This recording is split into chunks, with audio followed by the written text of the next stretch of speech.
जय हिंद दोस्तों, modern medico point के यूट्यूब प्लेटफॉर्म पे स्वागत है आपका।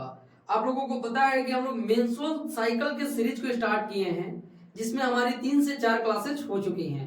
और आज की जो हमारी क्लास है उसमें हम लोग चर्चा करेंगे रिगार्डिंग दी प्रोलिफरेटिव फेज और सिक्रेटरी फेज के रिगार्डिंग। आज के वीडियो में हम लोग कंप्लीट स्टडी करने वाले हैं। तो सबसे पहले आप समझिए कि आज का हमारा टॉपिक क्या है। ये क्या है प्रोलिफरेटिव फेज?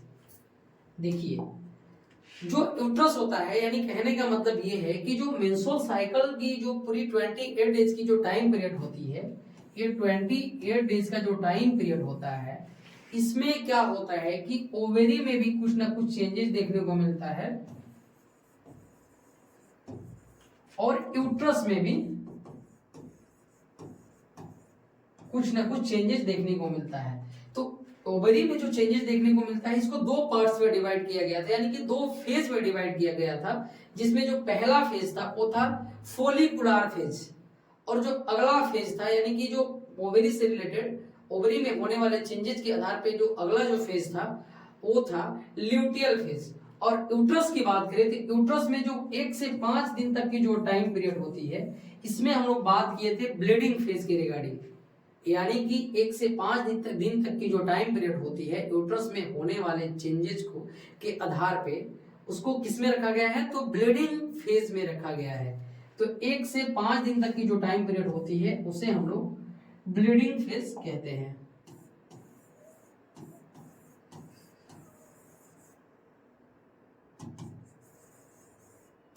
ब्लीडिंग फेज 1 से 5 दिन तक। और जो छठे दिन से लेकर के 14 दिन तक की जो टाइम पीरियड होती है उसको प्रोलिफेरेटिव फेज कहा जाता है। और उसके बाद की जो टाइम पीरियड होती है उसमें उसे हम लोग प्रिपरेटरी फेज कहते हैं। अब देखो होता क्या है प्रोलिफेरेटिव फेज और प्रिपरेटरी फेज में होता क्या है। देखो, ये यूट्रस है, यानी कि कहने का मतलब ये है कि हम एक बार रफली फिगर बना लेते हैं फीमेल रिप्रोडक्टिव सिस्टम का।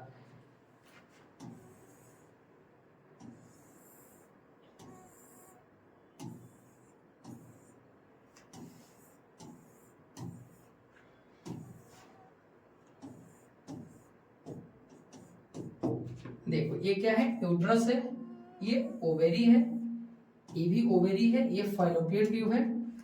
होता ये है कि जब मेंस्ट्रुअल साइकिल आती है, फिगर से थोड़ा अच्छे से समझ में आएगा, तो आप लोग फिगर पे ध्यान दीजिए। क्या होता है कि जब मेंस्ट्रुअल साइकिल आती है तो सबसे पहले क्या स्टार्ट होता है, ब्लीडिंग स्टार्ट होती है। तो जब ब्लीडिंग हो गया तो जो इसका इंडोमेट्रियम जो वॉल है, यूट्रस का जो इंडोमेट्रियम वॉल है, यहाँ पे क्या है, इंडोमेट्रियम वॉल, जो लोअर एंड वॉल होता है, लास्ट एंड क्या होता है, इंडोमेट्रियम।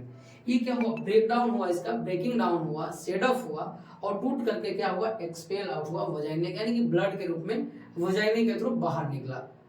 अब देखो, तो क्या हुआ कि इसका जो थिकनेस है, इंडोमेट्रियम का जो थिकनेस है 1 mm तक रह जाता है। कितना रह जाता है, ब्लीडिंग फेज के बाद 1 mm तक रह जाता है। तो अब ये जो यूट्रस है, यानी यूट्रस का जो इंडोमेट्रियम वॉल है, इसको नेक्स्ट मेंस्ट्रुअल साइकिल के लिए प्रिपेयर्ड होना है। इसमें दो कंडीशन हो सकते हैं, या तो अगला मेंस्ट्रुअल साइकिल आएगा, या तो फीमेल प्रेगनेंसी कंसीव कर ली तो क्या होगा, महिला जो है या जो फीमेल है प्रेग्नेंट होगी। तो प्रेगनेंसी में भी इंडोमेट्रियम को प्रिपेयर्ड होना बहुत जरूरी है। क्यों, इम्प्लांटेशन के लिए। जब यहाँ पे जो मेल गैमेट्स और फीमेल गैमेट्स का फ्यूजन होगा एम्पुला पार्ट में, तो क्या होते हैं, ये इम्प्लांट होते हैं। इम्प्लांटेशन का मतलब होता है कि इंडोमेट्रियम में जाकर के ये जाइगोट जो होते हैं, ये जो वाइबल प्रोडक्ट होते हैं, जो प्रेगनेंसी कंसीव हुई है, ये क्या होता है, ये जाकर के यूट्रस के इंडोमेट्रियम वॉल से अटैच होते हैं, यानी कि उनकी फ्यूजन होती है। इसी को हम लोग इम्प्लांटेशन कहते हैं। तो इस प्रोसेस के लिए सबसे पहले इंडोमेट्रियम को प्रिपेयर्ड होना जरूरी है। तो अब क्या होता है, दो कंडीशन हो सकती है, या तो प्रेग्नेंट हो महिला, या तो अगला मेंस्ट्रुअल साइकिल आए। तो दोनों कंडीशन में इंडोमेट्रियम को प्रिपेयर्ड होना जरूरी है। यानी कि पहले के जैसा फिर पुनः अपने पहले वाली स्थिति में रिवर्ट बैक होना क्या होता है, जरूरी हो जाता है, प्रिपेयर्ड होना जरूरी हो जाता है। तो उसी वही जो होता है प्रिपरेटरी फेज और सिक्रेटरी फेज, ये दोनों में क्या होता है, इंडोमेट्रियम जो वॉल होते हैं नेक्स्ट मेंस्ट्रुअल साइकिल के लिए या इम्प्लांटेशन के लिए रेडी होते हैं। तो कैसे रेडी होते हैं, आइए हम समझते हैं।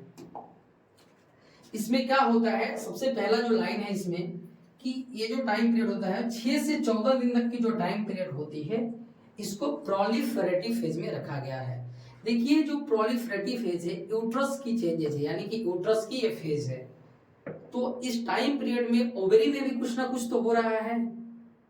तो इस टाइम पीरियड के बीच में ओवरी में फॉलिकुलर फेज चल रहा होता है और फॉलिकल्स क्या होते हैं, मैच्योर हो रहे होते हैं। तो जो मैच्योर फॉलिकल्स होते हैं एस्ट्रोजन का सिक्रीशन करते हैं और हमें अच्छे से पता है जो एस्ट्रोजन होता है वो क्या करता है, तो हाइपरप्लेजिया करवाता है, यानी कि नंबर ऑफ सेल को इंक्रीज करवाता है। तो आगे की चीजों को समझिए कि इसमें जो at this time follicular phase are continue in ovary. Ovary में क्या हो रहा है, फॉलिकुलर फेज चल रहा है इस टाइम पीरियड में। कब, जब यूट्रस में प्रोलिफेरेटिव फेज चल रहा है। अब इसके बाद release of oestrogen from growing follicles, जो ग्रोइंग फॉलिकल्स है, जो फॉलिकल्स ग्रो कर रहे हैं वो एस्ट्रोजन का सिक्रीशन करते हैं।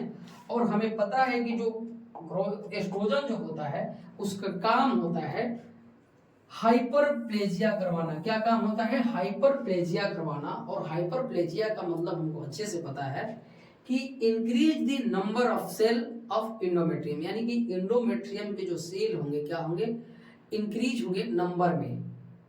तब क्या होंगे, अब इसके बाद क्या होता है, अब देखो यहाँ पे ये जो सेल है, एक सेल है, अब 2 3 ऐसे 3 4 5 ऐसे करके क्या होते हैं, नंबर ऑफ सेल इंक्रीज होते हैं और इंडोमेट्रियम को प्रिपेयर करते हैं। इंडोमेट्रियम को क्या करते हैं, प्रिपेयर करते हैं। तो नंबर ऑफ सेल तो बढ़ गया, अब इनकी साइज को बढ़ाना है। क्या करना है, साइज को बढ़ाना है। साइज कैसे बढ़ता है आगे हम लोग समझेंगे। तो आफ्टर दिस इसके बाद क्या होता है, increase the thickness of endometrium up to 3 to 4 mm at end of the phase. ये जो प्रोलिफरेटिव फेज है इसके लास्ट तक 3 से 4 mm तक उसकी जो थिकनेस है हो जाती है। कैसे, तब सेल की जो नंबर है बढ़ करके, जो इंडोमेट्रियम जो कोई भी टिश्यू है तो क्या होता है, सेल से मिलकर बना होता है।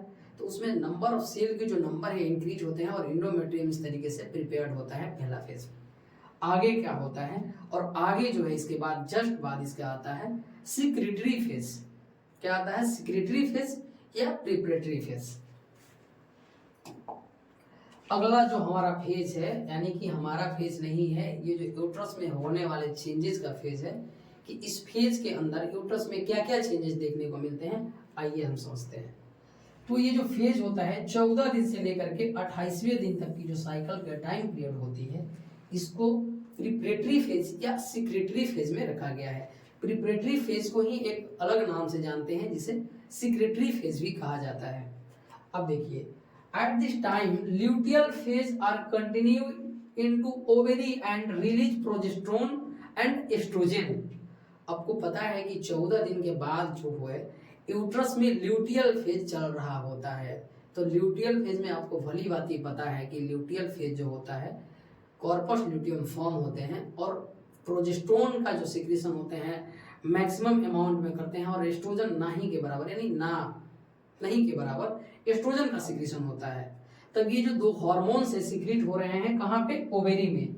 इसके बाद अब ये दोनों का फंक्शन क्या होता है, आपको पता है कि जो एस्ट्रोजन होता है ये क्या करवाता है, हाइपरप्लेजिया करवाता है। हाइपरप्लेजिया का मतलब होता है increase the number of cell. Number of cell अभी भी क्या है, बढ़ रहे हैं, थोड़ा कम बढ़ रहे हैं, लेकिन ज्यादा क्या हो रहा है कि प्रोजेस्टेरोन क्या कर रहा है, प्रोजेस्टेरोन जो है हाइपरट्रॉफी करवाता है। हाइपरट्रॉफी का मतलब होता है increase the size of cell. क्या होता है, increase the size of cell of endometrium, यानी कि इंडोमेट्रियम की जो सेल है उसकी साइज क्या हो रहे हैं, इंक्रीज हो रहे हैं। तो अब साइज इंक्रीज हो रहा है तो इस तरीके से भी जो इंडोमेट्रियम की जो थिकनेस है वो बढ़ेगी, यानी कि प्रिपेयर्ड होंगे।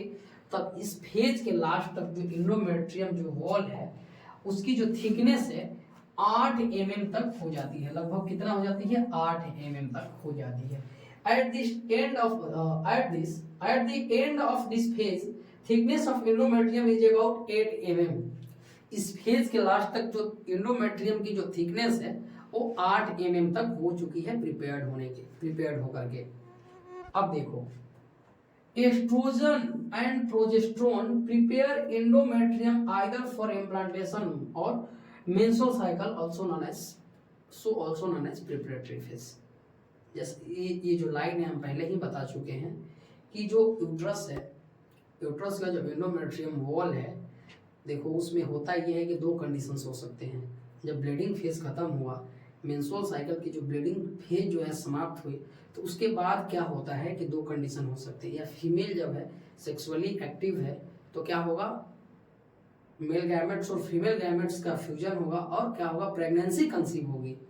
प्रेगनेंसी कंसीव होगी तो उसके लिए भी प्रेगनेंसी कंसीव होगी तो जो वाइबल प्रोडक्ट होते हैं उसकी इम्प्लांटेशन की जरूरत होती है। तो इम्प्लांटेशन के लिए क्या होता है, इंडोमेट्रियम को प्रिपेयर्ड होना जरूरी होता है। तो इसके लिए भी इंडोमेट्रियम क्या होता है, प्रिपेयर्ड होता है। और ऐसा नहीं हुआ, यानी कि प्रेगनेंसी कंसीव नहीं हुई, तो अगले मेंस्ट्रुअल साइकिल के लिए भी इंडोमेट्रियम को प्रिपेयर्ड होना जरूरी है। तो इसलिए भी क्या होता है, इंडोमेट्रियम प्रिपेयर्ड होता है। सो इसलिए इसको क्या कहते हैं, प्रिपरेटरी फेज कहते हैं। और सिक्रेटरी फेज इसे इसलिए कहते हैं क्योंकि एस्ट्रोजन और प्रोजेस्टेरोन का सिक्रीशन होता है। तो आप लोग समझ चुके होंगे कि ये क्या होता है, प्रोलिफरेटिव फेज और सिक्रेटरी फेज में क्या होता है। मिलते हैं आपसे एक नए टॉपिक के साथ, एक अलग टॉपिक के साथ अगले वीडियो में। तब तक के लिए बाय।